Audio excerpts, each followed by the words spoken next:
Do you think most people would be surprised to know how political the NBA is? Yes, and it's so shocking to me when I hear people like, really?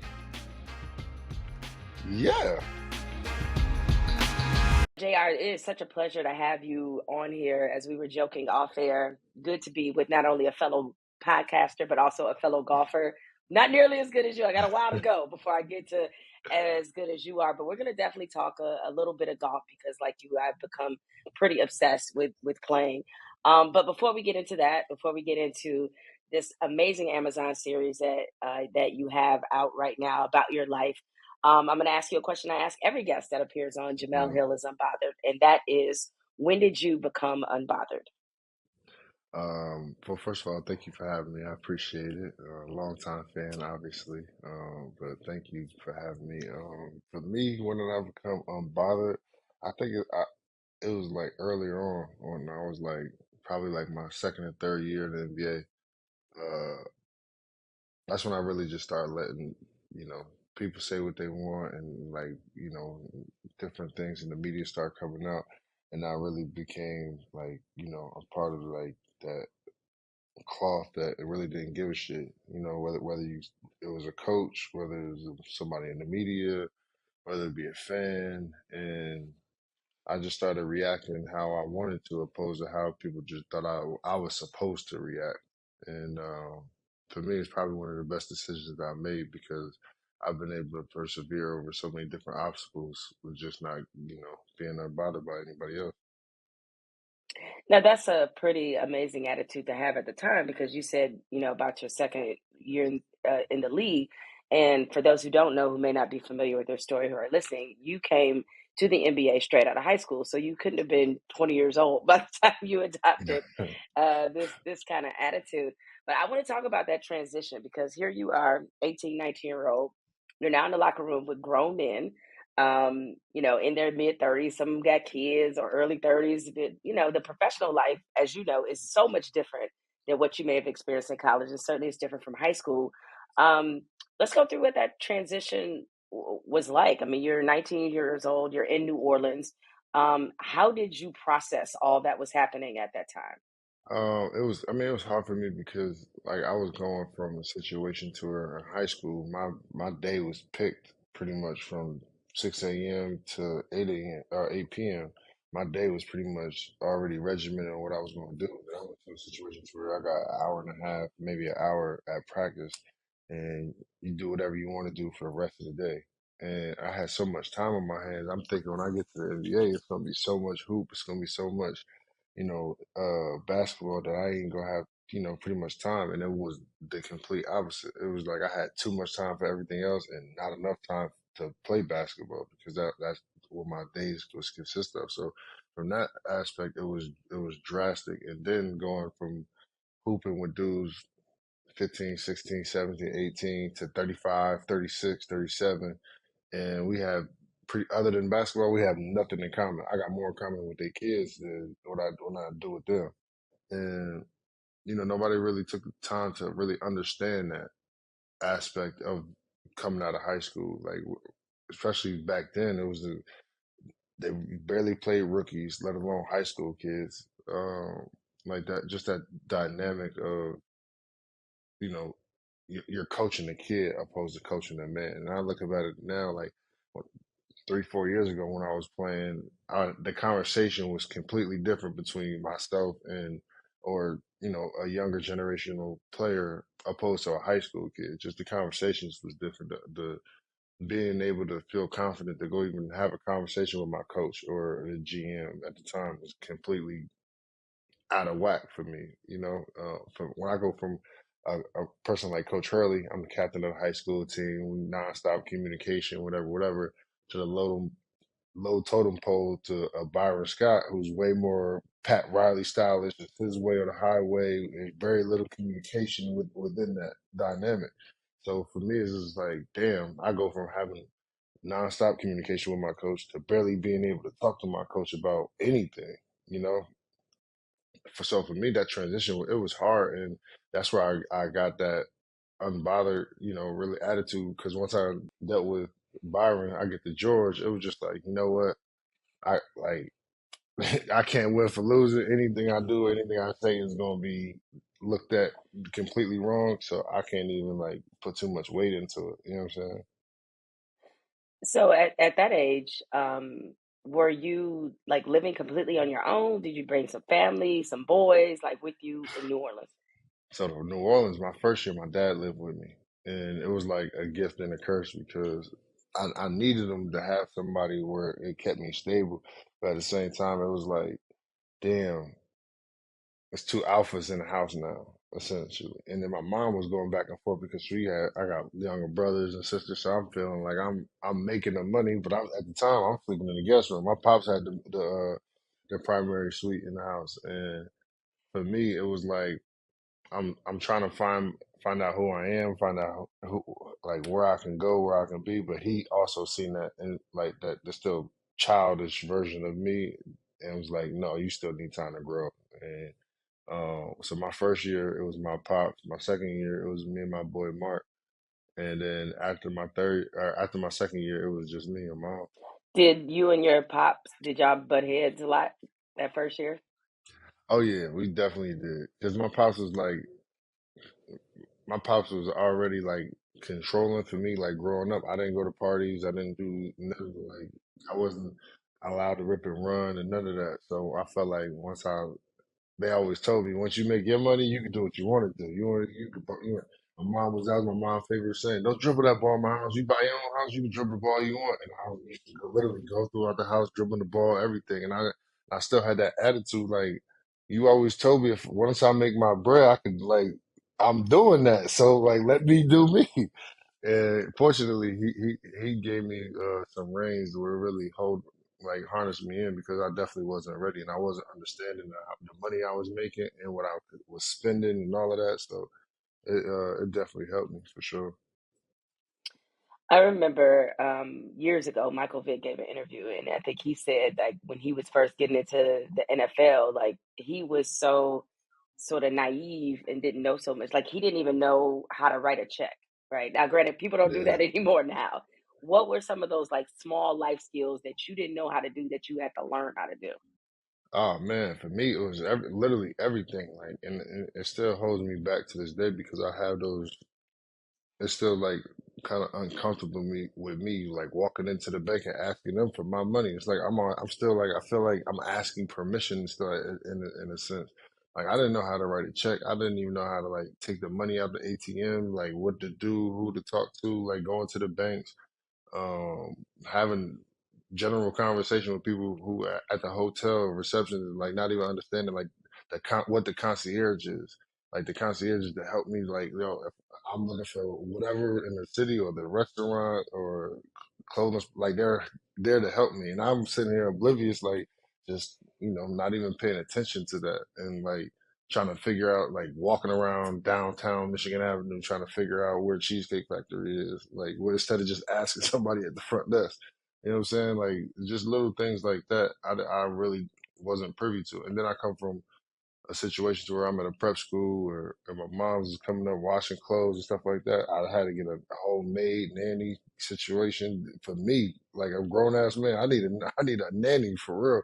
'Cause she got to clean, cook, like do it all. Cause I can't. I'm not cleaning nothing. I'm barely here. I don't even know how to wash my own clothes. This is going out the window. I ain't like I was not prepared for it at all. So, what was your welcome to the NBA moment? It could have happened in the game, or it could happen in practice, where you were like, "Oh shit, okay, shit is real now." Oh man. I think going into training camp because like my going into after summer league, like going into summer league, I'm thinking like, okay, like this is about to be my first real sign to like pro pressure and material. Like I'm playing against some dudes who really did it, whatever, whatever. And I go to summer league at the Pyramid in Long Beach, and I had like I think I was averaging like 20, 25. I'm sitting here like, this is what? Nah, this can't be it. This is this easy? I get to training camp, and when I tell you I was in a dog fight every day with David Wesley, Baron Davis, Darren Armstrong, just like doing some vet moves. like real live vet moves and was killing me. I'm sitting there like, damn, I might not be ready. Like I probably should have went to Carolina. Like this is nuts. Like I'm having success, like certain plays or whatever, and they seen it, it was like, yo, he gonna be this, he gonna be that. But for me at the time, I'm sitting there like, damn, like how am I getting killed by him? And I want to go be like him. Like how this gonna work out? And fortunately, I gave it time. But like the first two, like at my training camp, my first 2 weeks was hell. And Byron Scott ran one of the toughest training camps ever. Like the first 40 minutes of of practice, you didn't even touch the ball. It was all running like Pat Riley style, and I was like, bro, there's no way I could went to school for all this. Like at least they paying me, but damn. So what were some of your early, you got this NBA money, so what were some of your early not so smart purchases as an NBA Um, youngster? First of all, my jewelry was ridiculous. Like I had a chain that was just as big as my chest, and it was the dumbest thing I've. And people told me at the time, I'm like, yeah, whatever, whatever. And I look back at it now, it's like the dumbest thing I could have ever bought.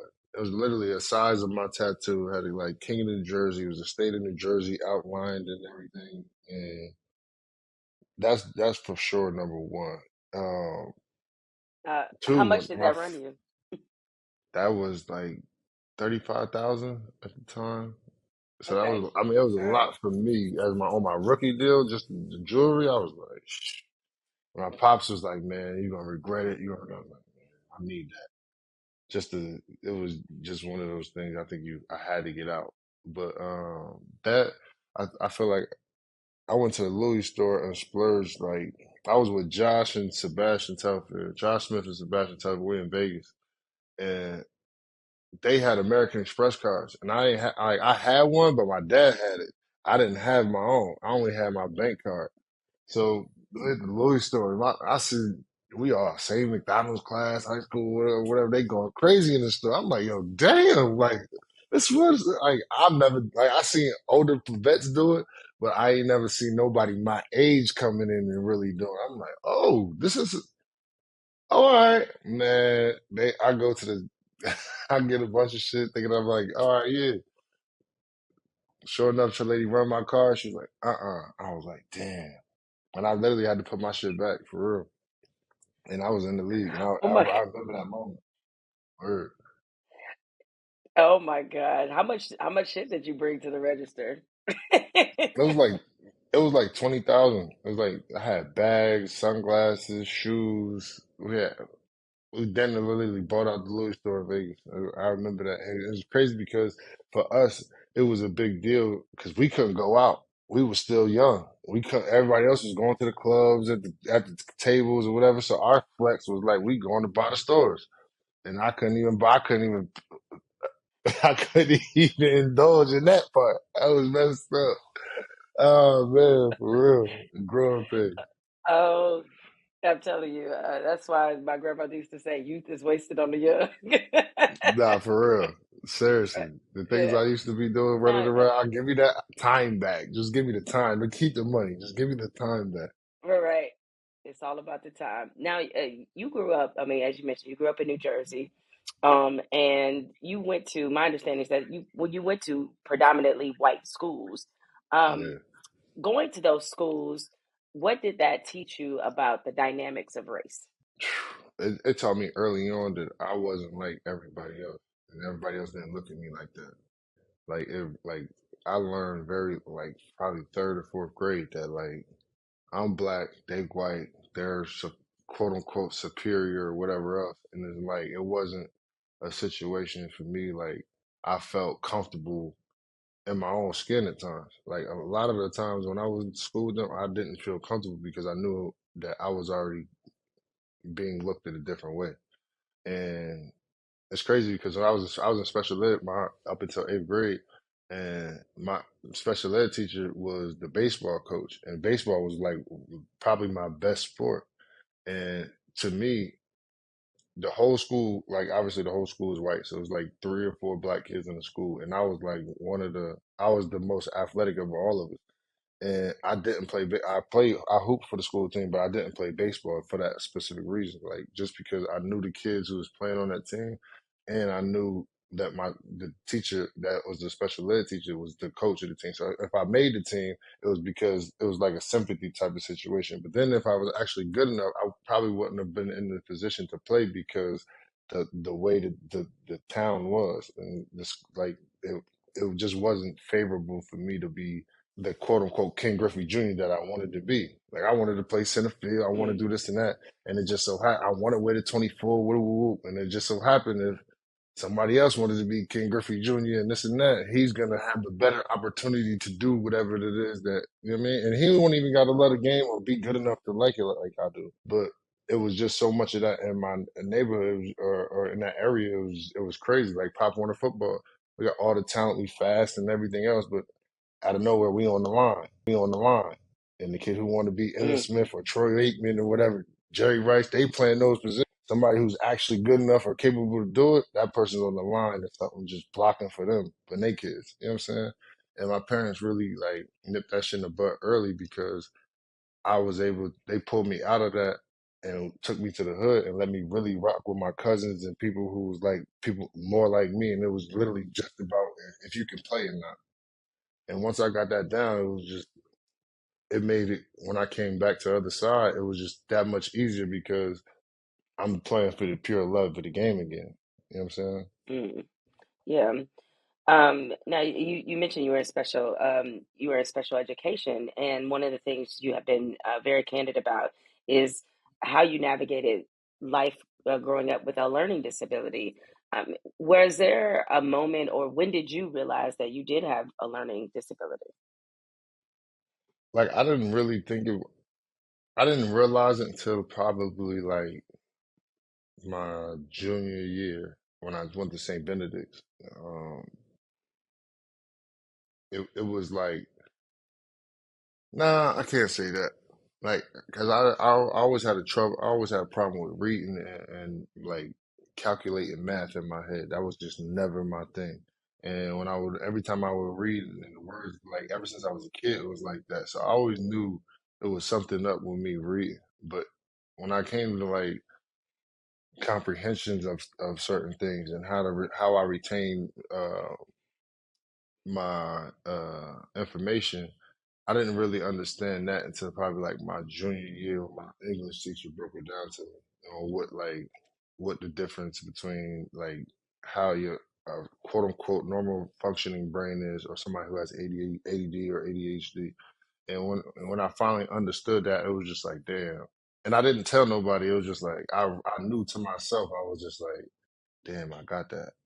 You know what I'm saying? And it's Mm, probably the other people who knew already, or like teachers or guidance counselors or whatever. But it was the first time where it really hit me like, damn, like that's me.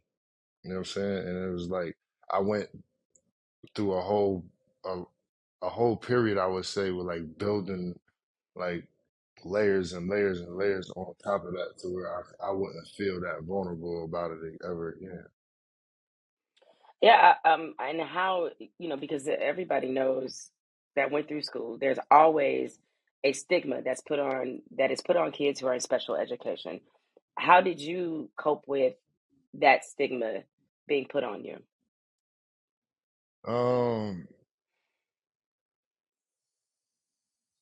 I was embarrassed. I mean, it was hard because I like people make like again like especially kids. Kids is cruel, you know, and like I know it now. And it's not so much I think the person was individually messed up as an adult or whatever, but when I was a kid, that shit was you get lunch table, you get picked on. You in the yard, you get picked on. Like you get nonstop people talking about you, talking about how dumb you are, how stupid you is, and stuff like that. And that's like it played a major effect on me because like I was always the butt of the joke.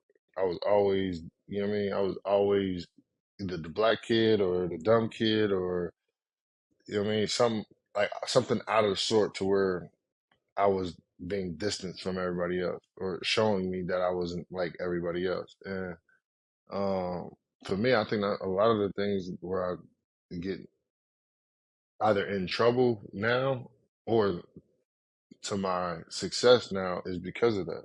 Because I'm so used to it, it doesn't affect me as much as it would anybody else. You know what I'm saying? Like, and it's a gift and a curse that comes with that. 'Cause I was telling, I was talking to one of my brother's boys over there in Tel Aviv. He was like, "Man, you did this, you did that, you did that," and he was like, kind of like glorifying it. And I'm sitting here like, bro, that shit ain't funny. Like, that shit ain't cool. Like, I had real live blood, sweat, and tears that came from behind that shit. Like that shit is not like something that I want to like even talk about or glorify to make it seem like it's something cool. And it's so much of that, but it's like, how do you express that without somebody saying, "Oh, you being overly sensitive, or you doing this, you being that?" Because we're in a position to where other people's pains and traumas is funny to some people. You know what I'm saying? And like, to me, that's like some of the worst shit you can do is turn somebody else's pains and trauma into like just not even acknowledging it. But even when you do acknowledge it, it's funny, it's humorous.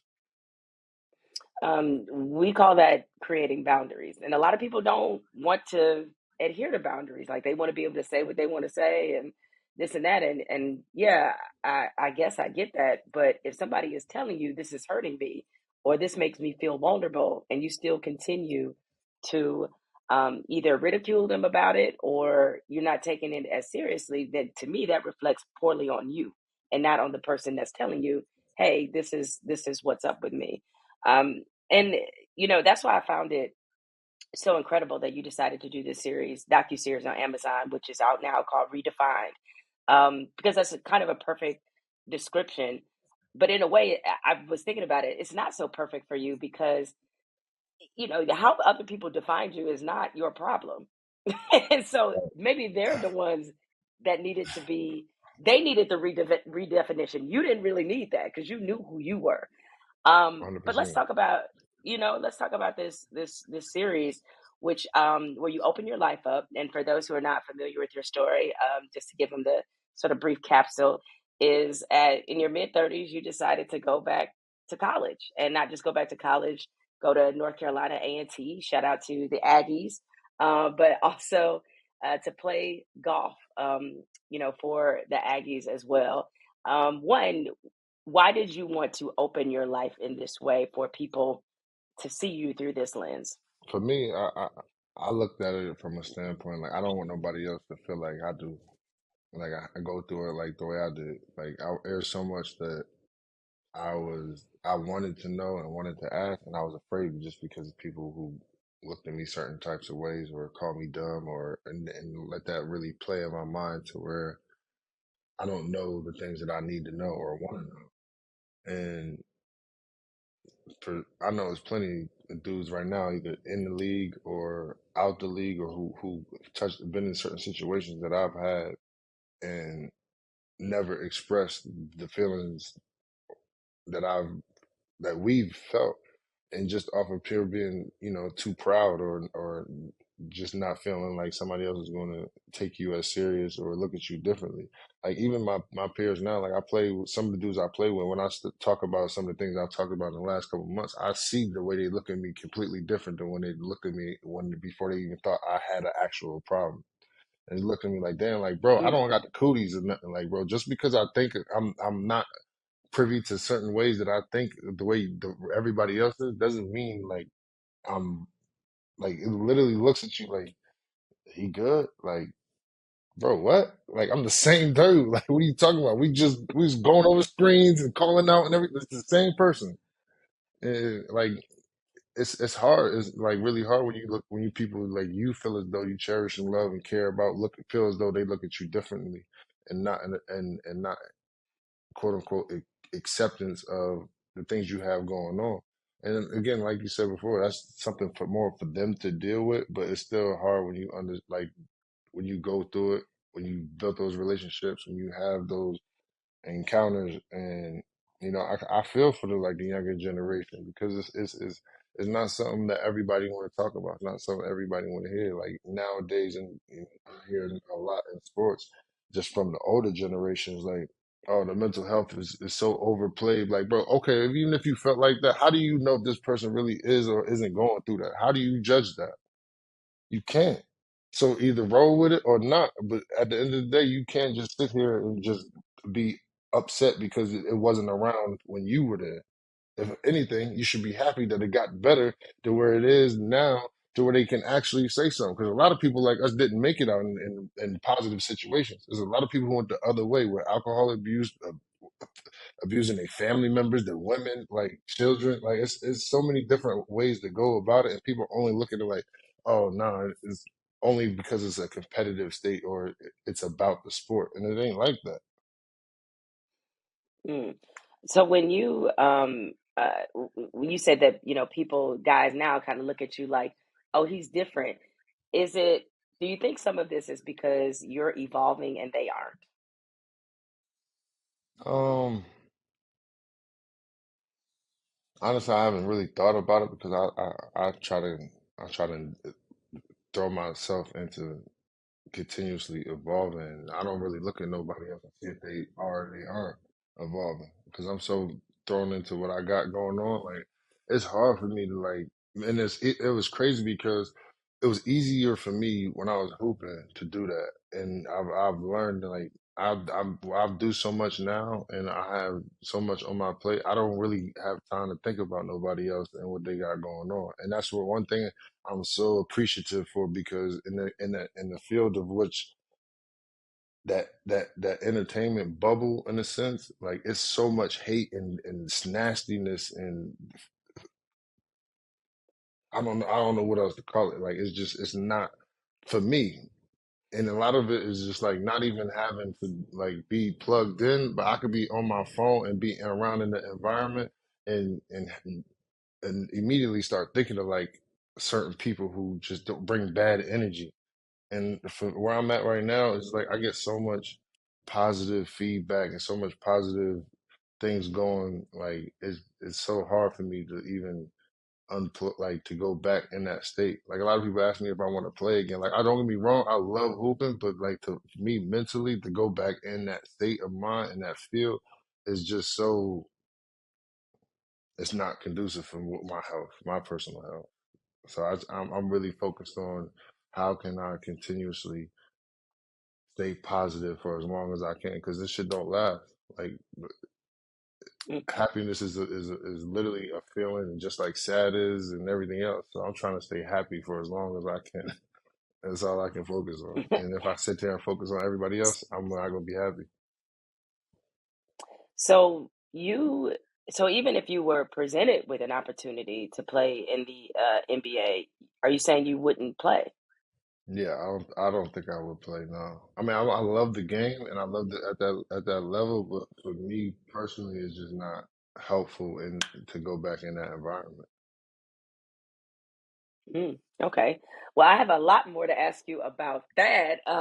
Well, but we're going to take a quick break first because I think that's fascinating that you would say that. Granted, you have nothing left to prove. You won two rings. You've been sixth man of the year. You had a wonderful career, but I certainly want to pick up on that. But we're going to take a quick break, and we'll be back with more with J.R. Smith. All right, and I just restarted again. Okay, Uh, 3, 2, 1. So you were saying before the break that you didn't think being in an NBA environment would be the healthiest for you. Now you won a title with the Lakers in 2020, but before that, you hadn't played in a couple years. And even though you see where the league is moving toward what was always your skill set, which is being able to shoot 3 pointers, being a dynamic shooter out there. That's where the league was going. But that gap in your career that came later, why do you think that happened? I think a lot of it was because of some of my things I've done in my younger years. Um, and I think a lot of it was like the stigma around my name that I'm not a team player or there's just I'm a wild card on I don't know my off the court antics or whatever. I don't think it was ever a question of my actual ability or my talent. Um, I just think like at that time, I feel like the league was trying to wean out just certain guys, especially if they were like good enough to where you got to pay them, but they're not, but and you got to play them. You know, like it's you can get low level contracts and get have guys playing 25, 30 minutes a game. It's just it happens. We pretty much most of my career was like that. You can get a mid level deal or a low level contract and just do the bulk of quote unquote the work. It's like the Lou Williams, the six mans, the Jamal Crawfords and stuff like that. And it's a I feel as though it's a lot into the society of version of it. Like there's superstars and there's bottom guys. All the guys, the people that's in the middle, they hold that's too much. They hold too much weight. 'Cause they got too much either say or too much play, and especially when you get at somebody in my age, my playing decreases, but my influence around the team is way higher. Dudes, dudes grew up watching me since they were 4 or 5 years old. Just like I grew up watching the dudes I was playing with when I was in high school. I've been around 16 at the time, 16 years. So that kid that's 22, 23, he seen me play the bulk of, especially if I'm playing in the playoffs. So I got a lot of influence over him opposed to the coaches. So if the coach is sitting here telling him not to shoot this shot, not to shoot that shot, I'm telling him, no, you can shoot that shot. This is why he's really telling you that. And the coaches don't want to hear that. The GMs don't want to hear that. People around it don't want to see that you have an influence on a Taylor Horton Tucker who's a great player. You giving them the right information, but they just think, you know what? He might be telling him to rebel and not say this or that, and put them at odds with either Taylor because I know how the actual game works within around the actual game opposed to that me just being a quote unquote good vet and telling him, oh no, don't ruffle no feathers, just do this, just do that, just do that. And I'm not gonna do that. Like I'm gonna tell a kid straight up, like, listen, they gonna do this, they gonna do that, I'm gonna tell you all the BS that they gonna throw at you. I'm gonna tell you also how to counter and not get caught up in the system and how to make your bread. But they don't want to hear that from me. They want to Mike Miller, James Jones. They want the quote they don't want J.R. Smith to tell them that. No, So what you're telling me is that there was this perception of you that you were somebody that might um it sounds like the perception was that you were somebody that might not necessarily influence them a bad way, but you might actually empower them in a way that they don't like, that doesn't go hundred along percent. with the program they're trying to with the program that they're trying to run. Um, do you think most people would be surprised to know how political the NBA is? Yes, and it's so shocking to me when I hear people like, really? Yeah, like don't get me wrong. Like it's amazing to me how people like can be so oblivious to certain things. Like just like prayer MVP, let's say MVP votes and ratings and whatever. You don't think that what's going on around the world has an influence on who wins certain things? Like, let's be real. You don't think that just so okay, we beefing with this country, whatever, whatever. You don't think they want to smooth it over and just like, yo, we got the head dude over here. He winning. He don't get me wrong. I'm not saying he's not good. I'm not saying that the people aren't great. I'm just saying a lot of influence. It's been like that. And if you look back, you want to backtrack to the Yao Mings, to different people. It's like if you look at the global population of what's going on around the world, they cater to it. And I'm not saying it's wrong because it promotes the game and it does have a positive effect on the game, but we're just not going to sit here and act like it just don't happen. Like that's just blasphemy. Yeah, well, I mean, even beyond that, because I think what you're talking about is that because the NBA does want to be a global game, it is a global game. That clearly, when you do have a player like a Yao Ming, or let's just bring it to today, Nikola Jokic, that you are. it's setting up your game to be international. International players have been a part of the NBA game for a long time.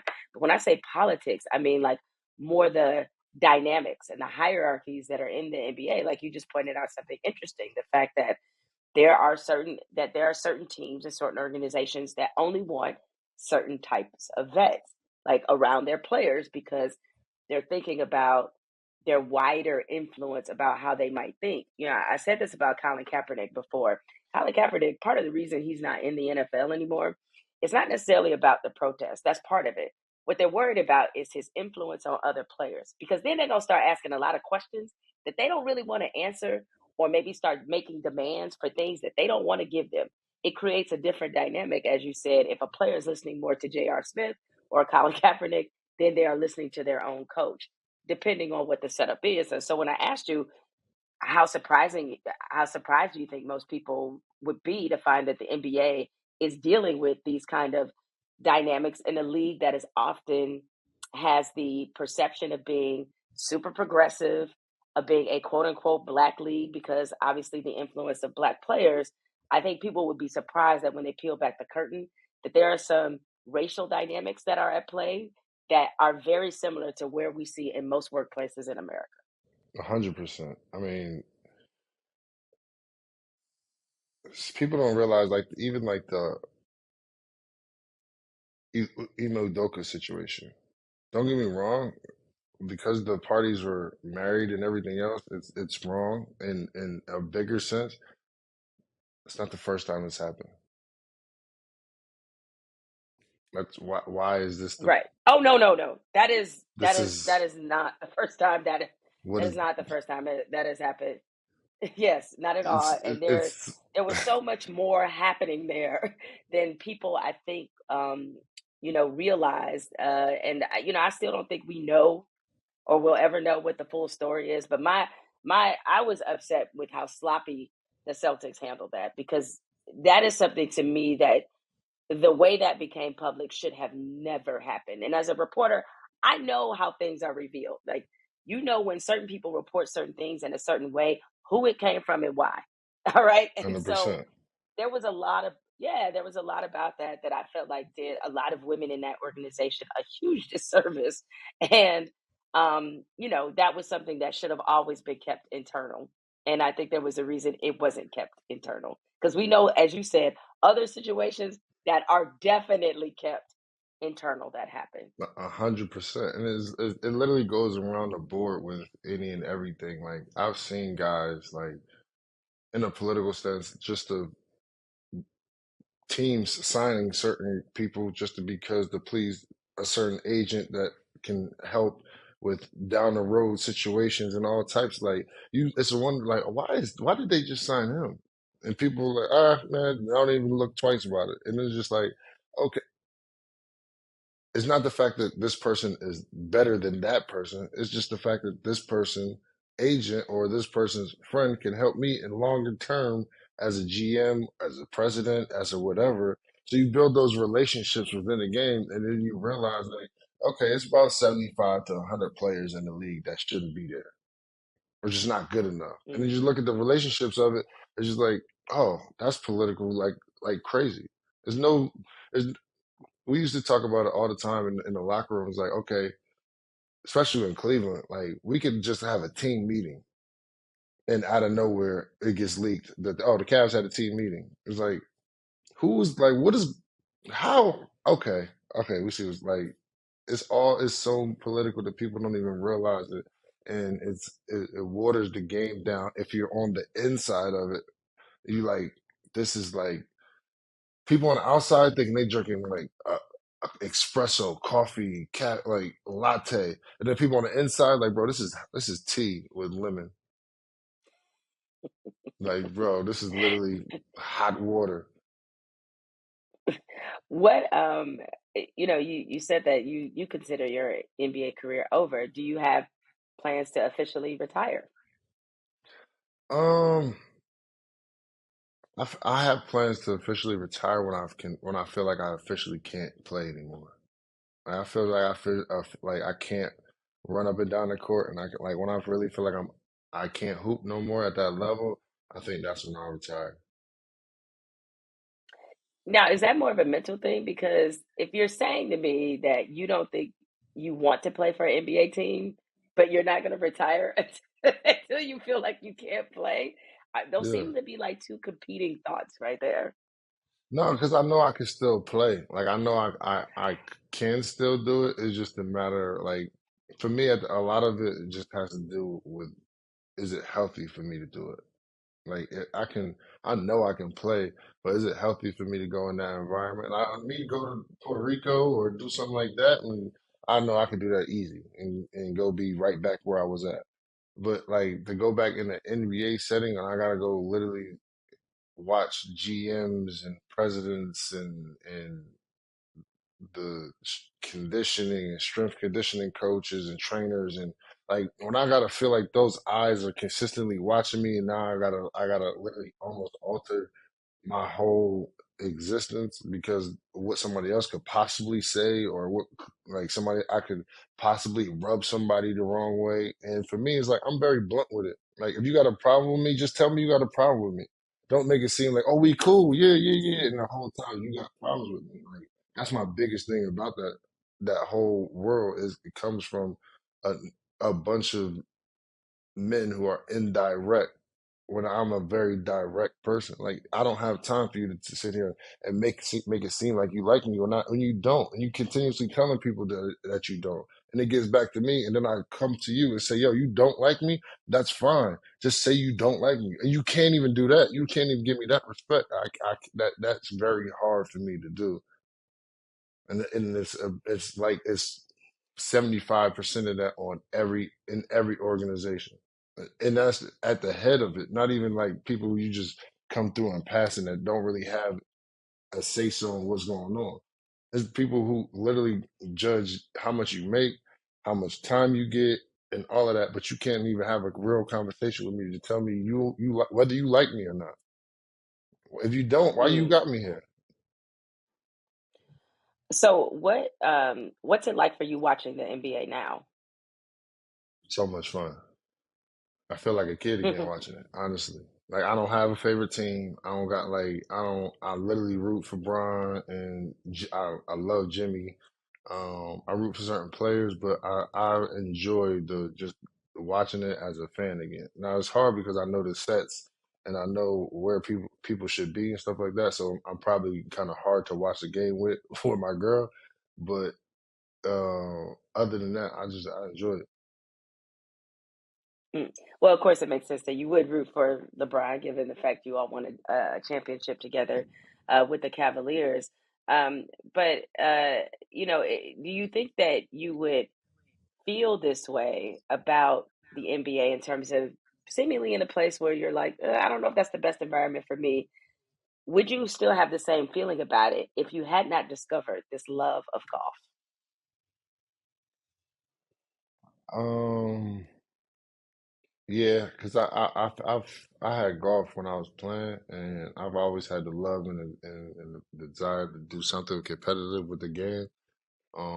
I think for me, I feel like that just because being on it, like seeing it from a high school kid to a grown man, and like really being on the ins and outs. Like I've won an individual award, so I've seen it when it was good, and I've been on a, you know, the laughing stock of the playoffs when shit was really bad. So I've seen it from the both sides, and like for me, the high don't outweigh the lows. Like it was a lot of low and dark points in my career for me that really affected who I am and how I move around today. And don't get me wrong, it's easy to sit here and say, um, I point the finger at everybody else, but a lot of that shit comes with accountability. And I was there for a lot of that. Portrayed and partake in a lot of that, so I don't sit here and blame nobody else. It's just that the way it's happened for me, I know what it does and what it don't do for me. I mean, I'm going to use the word hurt here because as people who followed your career, there were incidents that people knew, that you sort of did become the butt of the joke for. Obviously, everybody knows about what happened at the finals, and the last minute situation with you and LeBron, and um, with that took place on the court that became a meme. And then there's the whole Hennessy bottle thing and Henny Jr., shirtless Jr., and all these things. Um, for a lot of people, that was an opportunity to make fun of you. How did you though? How did you process that? Because these are things you're experiencing that are your life, right? That Yeah. you make this mistake on the court in the finals, biggest stage. That happened to you. I mean, anybody, who cares? Like, but still, people use that as an opportunity to take shots at you. The shirtless thing, that as well. Like, how were you processing those situations as everybody outside of that is getting their laugh on? Um, it's hard because I grew. That's the way I grew up. I grew up the butt of the joke, so it's like it's easy to like.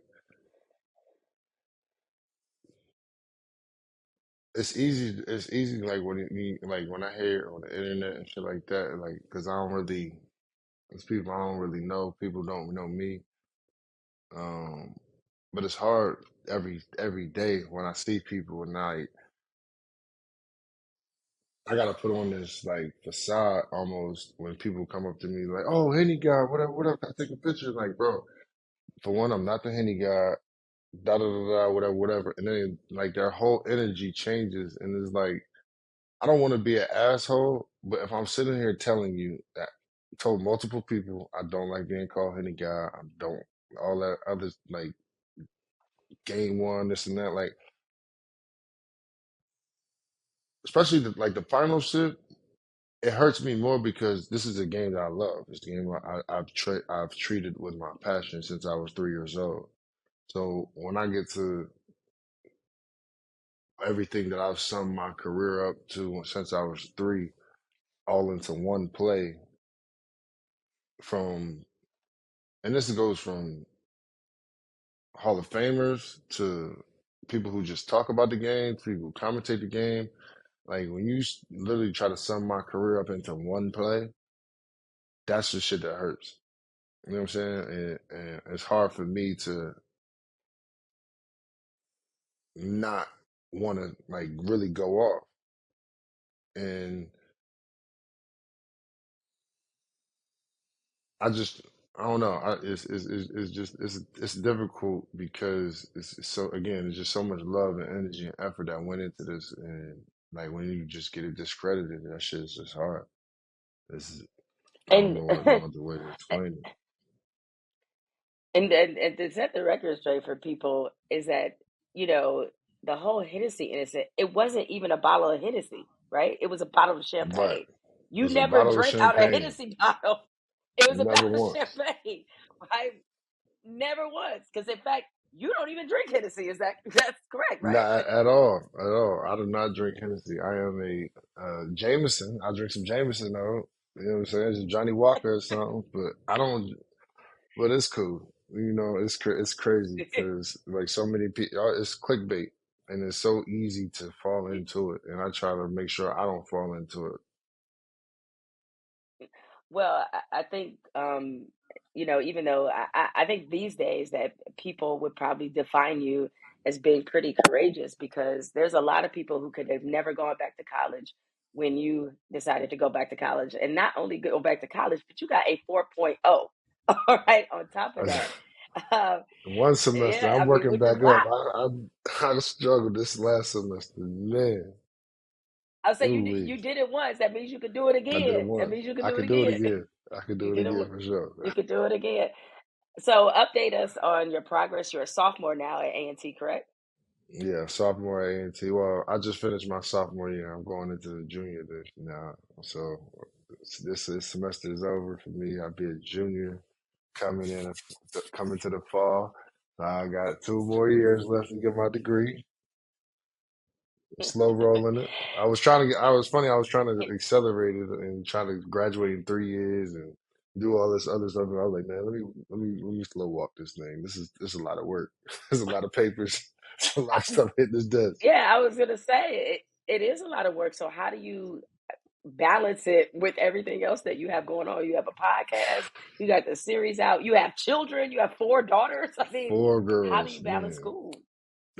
Yeah. For me, unfortunately, I got a tutor. So me and my tutor, we go over our assignments and like handle it 5 days a week. I take 3 hours a day and really just chop it up in between what I got to do. Sometimes I'm literally on trigonometry for 2 hours. Sometimes I can be working on the paper for 2 hours, but I got 5 days a week where I literally just go ham for 3 hours and just try to break it down like that. Because I was trying to hold like my first year. Uh, Last year, I literally tried to do it like high school. Like I was at 8 to 3. This is my block, and I'm going like, and then I was literally getting burnt out because I went from not doing nothing to going locking in like I'm in the office or something. And almost like my brain was just literally crashed with information and I couldn't even like it started affecting my golf game and I couldn't still didn't anyway, but I couldn't like make the cut of the team just because I was so like I was damn near seeing I was taking biology lab at the time and this nutrition class and that was like literally had my mind going crazy and but now unfortunately, after this year, all my prereqs is done, so I get straight into all my majors, and that's what I'm excited about, though. I'm really excited about the next 2 years because I really get to pick and choose what I really want to, the meat and potatoes of what I want to learn. So how did you overcome that feeling of maybe being maybe intimidated or overwhelmed? Because I don't know how I would respond trying to go back to school at the age that I am. So how were you able to kind of get over that? Honestly, it's the, it's as cliche as it is. I literally took it one day at a time. Like I remember the first day when I had on classes first hit my school email and everything. I had to do Zooms and stuff with my first tutor. I got a new tutor since since the episodes came out, but um, it's literally one day at a time. Like I didn't know what to expect. I was so nervous. I remember my palms sweating. I got sweat in my underarm. I'm on Zoom with my tutor, and I was just like, okay. And it lasted like 2, 3 hours, and then that was it for the day. And I was just like, oh, okay, I could do this. If I gotta do this tomorrow, and then I do this the day after that, as long as all right, I can do this. And I literally just one day after another. And I don't think people realize it. It's not as hard as you think it is once you throw yourself into it.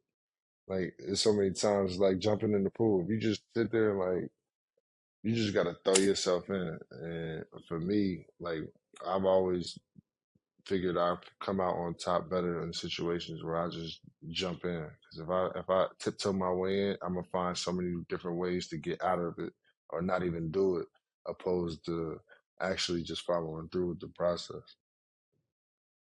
How much did you coming up and learning in predominantly white environments influence your decision to do a HBCU as an adult?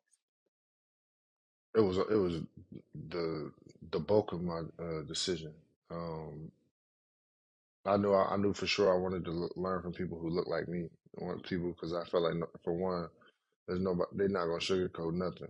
There's never gonna be a situation to where I don't feel like they're not telling me the truth or being honest with me over over just pure basic knowledge. That even if I could look it up on my own and really like get the true sentiment of it. It's not just some cliche that they reading out of a book that they want me to just learn and can conform my way of thinking.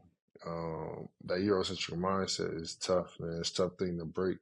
And for me, like I knew that's one thing I did not want to have going forward. And it's harder because once you really understand it and you got kids, it's like shit. Like I put my my kids behind the A ball. Now I gotta deprogram y'all after like damn. But it's like for real, it's real. It's for real. But I'm on it. We on it. Uh, now, how much, what was the impact on your golf game? Because now you're playing as a college golfer. Like, how did that help your game, or improve your game? It improved my game because like it's nothing like when you playing every single shot. Like all that pickup and drop and I'm just hit one over here. Like when you playing in that atmosphere, it's every shot count. You learn Mm. how to like really save shots. Like it's dudes out there who like, oh yeah, I'm a four, I'm a five. And be like, okay, he really like a 10, 11. Because if you putting it all out, you dropping and taking your strokes the way you really like 100%. It's just that's just the way the game go. I haven't really I haven't learned a lot from like being there, but I learned a lot from like the kids I played with. They taught me a lot about the game and how to manage the courses and stuff like that. Um, that's one thing I can't say. Like being around the younger generation, they so helpful. They really want to see you do well and want to see you, I mean, prosper. It's not really like they're competitive, but they want you to be at your best and they still beat you. Like that type and that and stuff like that is honorable. I can respect that. Opposed to like when I was coming up in the league, like there's so many vet moves that dudes was doing on me and on my team that wouldn't even teach me. You know what I'm saying? Like it was just crazy to me. And I got this 16, 17-year-old dude telling me how to hit little chip shots and like how to hit little cut chips and stuff. I'm like, damn, like that's dope. Like I don't remember it being like that. So, who's the best golfer that's an NBA player that you played with? Steph for sure. Steph. Okay, Steph I was played wondering if you golf played with growing him. up. Yeah, he played golf growing up like he hooped. Like he grew up in like country club, like 5, 6, 7 years old, hitting swings and stuff like that. So it's like for him, it really translate, and it's like, damn, I'm envious of that. Like if I had like golf opposed to baseball when I was growing up, like man, I'd have been all right. Especially now, like I'd have been a scratch too. Have you beat him? Nah, he smoked me. He smoked me. He beat me by like 15 shots. But this was when like we first started playing. I think this was like a CP wedding in Charlotte. I ain't played with him since though, but I can get him now though for sure. Oh, you think you got him now? Okay. Yeah, I got him now. We're gonna just set that match up next year for or it was at ESPN instead of TNT. Yeah, yeah, yeah. For TNT, the match. Who's the NBA player you play golf with that talks a lot of shit, but their game ain't quite there yet for them to be talking the shit they talk? Oh my goodness, let me pick one. It's so many. Uh, Jason Tatum be talking crazy. He be talking spicy like he like that. He just started. Uh, Book, I see Book and CP be arguing all the time. He don't really talk junk to me, but Book be talking smack. Willie Cauley Stein, his tall ass, he out there smacking the ball. He talking crazy. Uh, Grant Williams, he don't really talk too much. He's always intrigued about the game though. Um, Kyle Lowry is always talking junk. Kyle and I, we played on the same AU team growing up, so we got old school rival beef with him. But he's to be so short, he he got a big old ass too. I love Kyle to death. But he got that he his body is little. That's my boy. He turned through the ball. I'm like, yo, bro, you look like that's crazy. He hit the ball though. That's the funniest thing ever though. He's so bad That built. now you played with Jordan, and everybody knows that Jordan liked Yeah. to he liked to gamble on the course. So Oh, where for sure. so did you take him or did he take you? You know what? We pushed the first. We played what 4 times, maybe 5 times now, and we pushed almost every time except for twice, and he beat me. And it's always the Mm. second nine he beat me. I don't know what it is. Like the first nine, we always even. We right there neck and neck, and then the second nine, he always come back 2, 3 shots. And it's like it's always like 1 or 2 holes that I like just have a brain fart, and he catch me. I'm like, damn. it's hard because like our numbers our numbers is the same, so we don't give each other no shots. It's literally straight up, and it's every single time like, oh, you doubled that, oh, yeah, par, damn. But I'm gonna get his ass for sure. I'm What's gonna the get most him. money you've lost to Jordan on a hole? On a hole? On the whole, I think 500. Oh, okay, 500, that's not yeah. too bad. Nah, Yeah, hell that's nah. not too See, bad. he has games with people like myself, and then he got his games with his boys where the numbers is real crazy. I ain't getting in that one. I'm gonna stay over here. I'm gonna go ahead and bogey. Cool. Nah, he be over here $5,000, $10,000 putts and all this other shit. No, I ain't doing that. Nah, bro.